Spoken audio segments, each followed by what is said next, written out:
Bonjour, dans cette vidéo, vous allez découvrir la méthode en 6 étapes pour organiser et animer vos réunions avec succès. Le problème, comme vous le savez, c'est que les réunions que nous avons eu l'occasion de participer jusqu'ici n'étaient pas satisfaisantes. Bon, ces étapes sont premièrement cadrer la réunion, deuxièmement sélectionner les participants, troisièmement préparer la logistique, quatrièmement lancer la réunion, cinquièmement animer la réunion et enfin clôturer la réunion. Brièvement, je vais essayer d'expliquer ces étapes pour réussir une réunion. Première étape, comme j'ai dit, c'est cadrer la réunion. Une réunion doit bénéficier d'un cadre précis et le plus étroit possible, d'un objectif à atteindre et d'une durée de temps bien limitée. Bien sûr, ces différentes informations doivent être transmises aux participants avant que la réunion se tienne. Deuxième étape, c'est sélectionner les participants. Le groupe doit être composé de 7 à 15 personnes afin de créer une belle dynamique.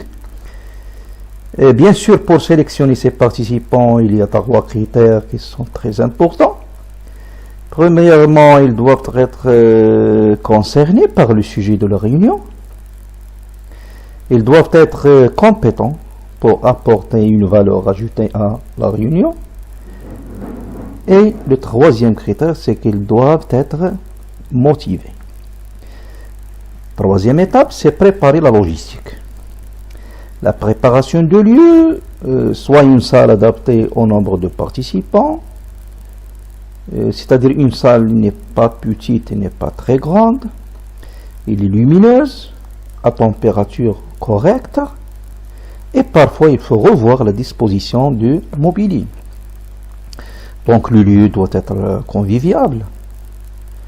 Et sans oublier la préparation de matériel, soit un datachat, soit un marqueur, les projecteurs, les paperboards, les flipcharts, ou autres, selon le besoin et selon le type de la réunion. Bien sûr, sans oublier la nourriture et le transport des personnes aux ressources. Passons maintenant à la quatrième étape, c'est lancer la réunion.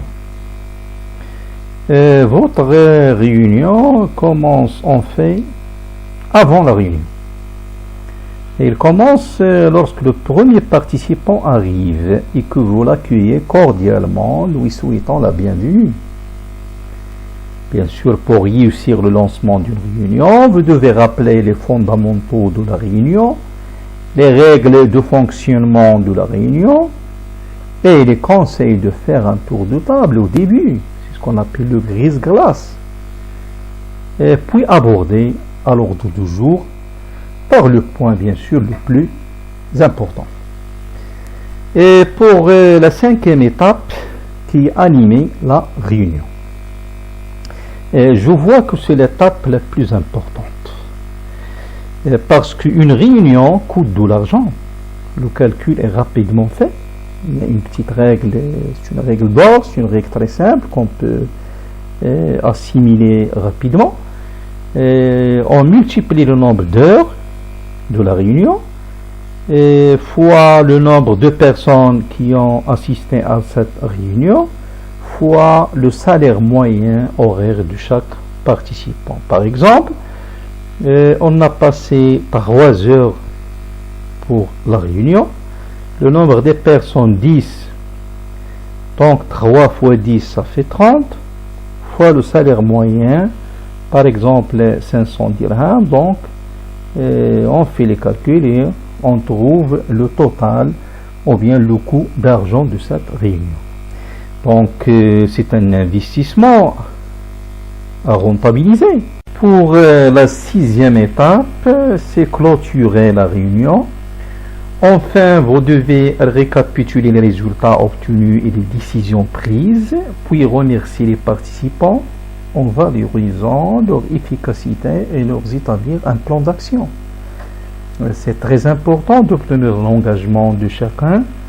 Vous planifiez après la prochaine réunion, c'est nécessaire. Et enfin, vous devez réaliser un compte rendu à diffuser pour l'ensemble des participants. Et bien sûr, si vous appliquez cette méthode, vous allez sentir le changement, c'est sûr. Et merci bien.